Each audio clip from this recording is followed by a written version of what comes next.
Hello, welcome back to my channel. আশা করি সবাই ভালো আছেন, আমিও ভালো আছি। ইউএস ইলেকশনের পর থেকে যদি আমরা একটা জিনিস দেখি, সেই জিনিসটা হচ্ছে বিটকয়েন ম্যাসিভ ম্যাসিভ পাম্প। এবং বিটকয়েনের সাথে সাথে মিমস কয়েন, যে মিমস কয়েন আছে, সেই মিমস কয়েনগুলোও ম্যাসিভ পাম্প। কিন্তু অপরপক্ষে অলস কয়েনের কথা যদি আমি বলি, সেক্ষেত্রে কিন্তু অলস কয়েন ওইভাবে পাম্প করে নাই। এবং বিটকয়েন প্রতিনিয়ত তার অল টাইম হাই ক্রিয়েট করতেছে এবং আজকেও 93,000 ডলার ক্রস করছে বিটকয়েন। সাথে সাথে যেই অলস যেই কয়েনগুলো আছে, সেই অলস কয়েনগুলো কিন্তু সেভাবে পাম্পস করতেছে না। এবং আমি আমার টেলিগ্রাম চ্যানেলে গতকালকে একটা পোস্ট করি, যেখানে দেখা যাচ্ছে যে বিটকয়েন যখন 50,000 ইথেরিয়াম তখন 5,000, বিটকয়েন আজকে 94,000 বা 95,000 বিটকয়েন, ইথেরিয়াম সেখানে 3,000। সো অলস কয়েনের যে বিষয়টা, অলস কয়েন আপাতত দৃষ্টিতে দেখলে মনে হয় যে অলস কয়েন এই মুহূর্তে পাম্প করতেছে না, এবং ভবিষ্যতে কি করবে সেটাও আসলে বোঝা মুশকিল। কারণ অলস কয়েন আমাদের ম্যাক্সিমাম যারা আমরা আছি, আমরা সেই সব কয়েনে ইনভেস্ট করছি যেই কয়েনগুলোর একটু প্রাইস কম এবং একটু স্টেবল, এবং যেগুলোর ফান্ডামেন্টাল ভালো, সেই কয়েনগুলোতে কিন্তু আমরা ইনভেস্ট করছি। কিন্তু দেখা যাচ্ছে যে যেই কয়েনগুলোতে আমরা ইনভেস্ট করছি এবং সেই কয়েনগুলো এখন পর্যন্ত সেইভাবে কিন্তু প্যারাবোলিক মুভমেন্টে যেতে পারে নাই বা যাচ্ছে না। অপরদিকে বিটকয়েন এবং মিম কয়েন যেইভাবে প্যারাবোলিক মুভমেন্ট একটা নিয়েছে এই সময়টাতে, সেক্ষেত্রে কিন্তু আমরা হতাশই। এবং এই হতাশ হওয়ার অনেক কারণ আছে। কারণ আমাদের ম্যাক্সিমাম পোর্টফোলিও যেহেতু ইথেরিয়াম প্লাস সোলানা বা আদার অল যে কয়েনগুলোতে, এবং সেটার কারণেই কিন্তু আমরা সবচেয়ে বেশি হতাশ। হালকা করে একটু ইথেরিয়াম এবং বিটকয়েনের ইটিএফ চার্ট ফ্লোটা দেখে নিয়ে তারপর আসল কোথায় আসবো, যে কেন অলস কয়েন যেগুলো আছে এখন পর্যন্ত পাম্প করতেছে না, এবং সামনে কি আসলেই আদতেও পাম্প করবে অলস কয়েন, নাকি যেই মুভমেন্টে আছে সেই মুভমেন্টে থেকে যাবে। এখানে যদি ইথিরিয়ামের যদি চার্ট ফলো দেখিস, ওভারঅল বাইং প্রেশার আছে 1.46 মিলিয়ন ডলারের।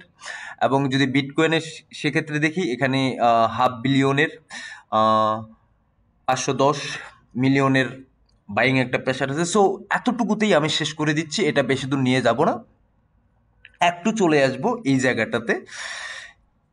বিটকয়েন যেইভাবে তার কারিশমা দেখাচ্ছে, বিটকয়েন যেভাবে উপরের দিকে যাচ্ছে, সৌদি যে অয়েল কোম্পানি আছে সেই সৌদি অয়েল কোম্পানিকে টপকে এখন 7 নম্বর পজিশনে আছে। এবং এই জিনিসটাতে দেখুন, যেখানে bitcoin ETF are catching up to gold ETF for total asset in just 11 month. So এটা হচ্ছে ইটিএফ এর টোটাল অ্যাসেট গোল্ডের, আর এটা হচ্ছে বিটকয়েনের টোটাল অ্যাসেট ইটিএফ, যেটা ইটিএফ এর।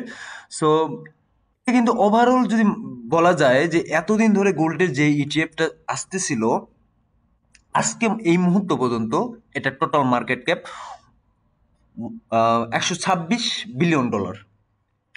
এবং এই ইটিএফ কিন্তু বেশি দিন না, বা বিটকয়েনের ইটিএফ এটা খুব কয়েকদিন আগের ঘটনা, এবং সেখান থেকেই কিন্তু জাস্ট 11 মাসে মোটামুটি বিটকয়েনের ইটিএফকে ধরে ফেলছে। এটা 126 বিলিয়ন যেটা গোল্ডের, আর বিটকয়েন হচ্ছে 80 বিলিয়ন। এটা খুব কাছাকাছি একটা নাম্বার। সো এই হচ্ছে ব্যাপার। এবং আপনারা যে জিনিসটা জানেন, এবং সেই জিনিসটা হচ্ছে যে রবিনহুড যে এক্সচেঞ্জ আছে, সেই রবিনহুড কিন্তু লিস্ট করছে পেপে, সোলানা, কার্ডানো এবং এক্সআরপি। এবং এইটার ফলে আপনারা যদি একটা দেখেন, আমি বলবো যে পেপেটা যদি দেখেন, পেপেটা কিন্তু এত পরিমাণে পাম্প করছে আজকে 1 উইকে 117%। 117% পাম্প করছে পেপে। সাথে সাথে যদি অন্য কয়েনের দিকে তাকাই, সেক্ষেত্রে কিন্তু এক্সআরপি যে এক্সআরপি তার রেজিস্ট্যান্স ব্রেক করতে পারতো না 50-52, 50-52, 50-52, 49, সেই এক্সআরপি কিন্তু এখন $1 হিট করার খুব কাছাকাছি, এবং আমরা এক্সপেক্ট করি যে এক্সআরপি খুব তাড়াতাড়ি $1 হিট করবে। এবং এই কারণটা যখন আমরা দেখতেছি যে মার্কেটে নতুন মানি আসতেছে, মানি প্রিন্ট হচ্ছে, নতুন মানি মার্কেটে ঢুকতেছে, প্রথমত যেই ইনভেস্টর আছে, ধরুন রিটেল ইনভেস্টর অথবা যে হোয়েল বা বড় বিজনেসম্যান আছে, তাদের নজর থাকে বিটকয়েনের দিকে, সাথে সাথে মিমস কয়েনের দিকে, কারণ ওইখান থেকে 10x, 20x, 50x রিটার্ন পাওয়ার জন্য। এখন এই জায়গাটাতে বলা যাচ্ছে না যে কোন কয়েনটা, কোন মিম কয়েনটা আপনাকে 100x, কোন মিম কয়েনটা আপনাকে 50x, 90x রিটার্ন দিবে। এই জায়গাটাতে একটু প্রবলেম, কিন্তু তারপরও যারা হোল্ডস আছে, যারা বিগ মানি আছে, বা যারা রিটেল, আমাদের মতো রিটেল ইনভেস্টর আছে, তাদের মূল টার্গেটটাই থাকে মিমস কয়েন। এবং কিছু কিছু আমরা যারা একটু সুশীল ব্যক্তি, যারা একটু কিছু বোঝার চেষ্টা করি, তারা ওই অলস কয়েন, যে অলস কয়েনগুলোর ফান্ডামেন্টাল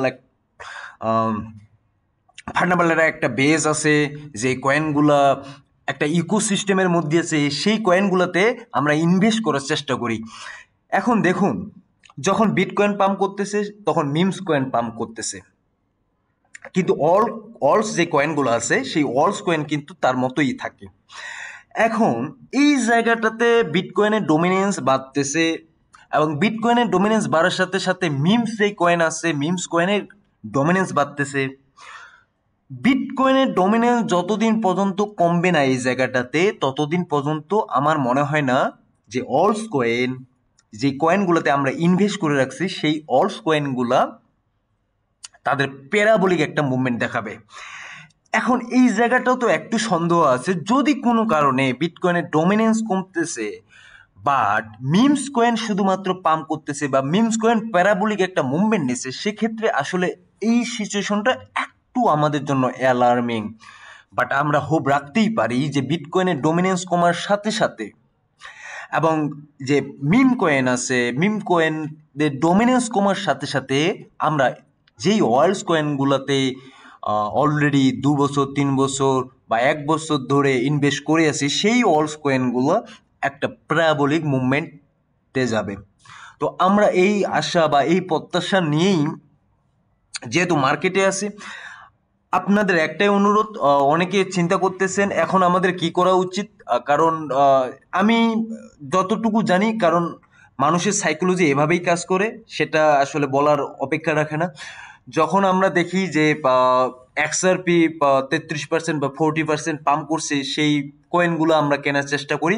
কারণ যখন দেখি যে আমাদের অলস যে কয়েনগুলা, সেই অলস কয়েনগুলোতে 2-3 বছরে কোনো পরিমাণ আমরা এখান থেকে প্রফিট বের করতে পারি নাই, উল্টো আমাদের 20% বা 30% লস হয়েছে, তখন আমরা চিন্তাই করতেই পারি যে এইখান থেকে আমরা যতটুকু আমাদের প্রফিট আছে বা যতটুকু আমাদের পোর্টফোলিও আছে, সেটা বের করে আমরা যে কয়েনগুলো পাম্প করতেছি সেই কয়েনগুলোতে ইনভেস্ট করি।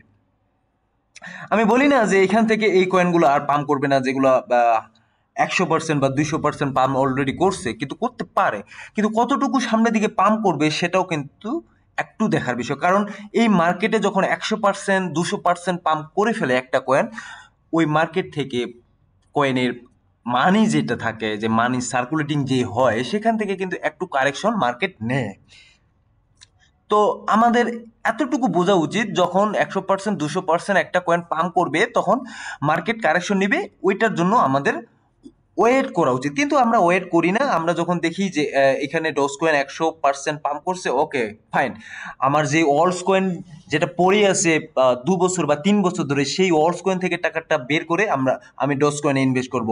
এক্সআরপি পাম্প করছে অনেকদিন পর, ওকে ফাইন, আমি এক্সআরপিতে ইনভেস্ট করব। পেপে আজকে পাম্প করছে 113%, হ্যাঁ, সেক্ষেত্রে আমরা চিন্তা করি যে ওকে ফাইন, পেপেতে এখন ইনভেস্ট করি।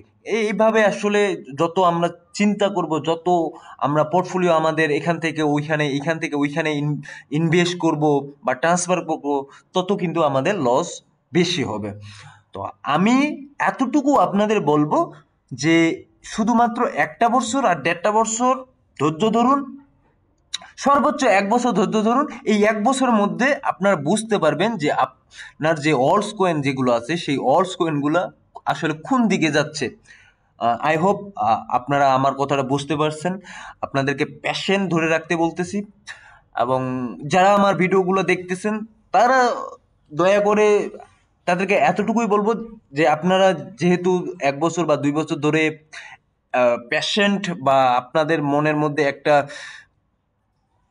ছিল প্যাসিমিস্টিক, বা আপনাদের মনের মধ্যে যে একটা ধৈর্য ছিল, এই ধৈর্যটা আপনারা আর 1 বছর বা 6টা মাস দেখান। তারপরে না হয় ডিসিশন নেওয়া যাবে যে আসলে মার্কেট এখান থেকে উপরের দিকে যাবে কি যাবে না, যেই অলস কয়েনগুলোতে আমরা ইনভেস্ট করে রেখেছি। ধন্যবাদ সবাইকে, ভালো থাকবেন, সুস্থ থাকবেন, দেখা হবে নতুন কোনো ভিডিও নিয়ে।